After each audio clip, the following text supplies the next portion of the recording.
गान पहला अंतरा, अरे बजा ढोल झूमे जिया, नाच रे पटाखा मचा दे बवलिया।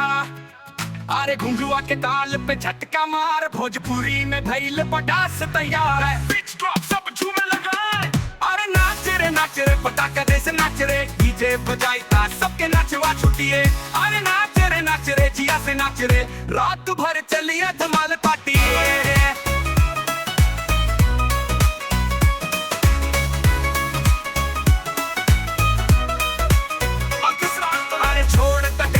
खुल के झूम लगाती जान, बीट पे झूम, अरे साथी के संग उठाई रंग, भोजपुरी धमाका करे भोकाल धमंग। धीरे से बीट दिल अप फिर बॉल एक्सप्लोजन, अरे एक बार उठा के हाथ सब बोल वो, भोजपुरी डांस जबरदस्त बता दी दुनिया के हमरो नाम, भोले के भक्तन के डीजे धाम। अरे नाच रे पटाखा जैसे नाच रे, डीजे बजाइता सबके नाचवा छुटिए। अरे नाच रे जिया से नाच रे, रात भर चलिया धमाल पार्टी।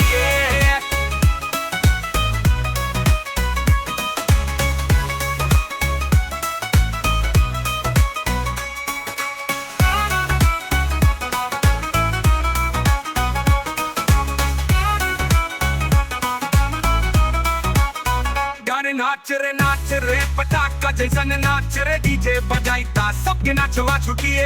अरे नाच रे जिया से नाच रे, रात भर चली आज धमाल पार्टी। नाच रे पटाखा जैसे नाच रे, डीजे बजाइता सबके नाचवा छुटिए। अरे नाच रे जिया से नाच रे, रात भर चली आज धमाल पार्टी।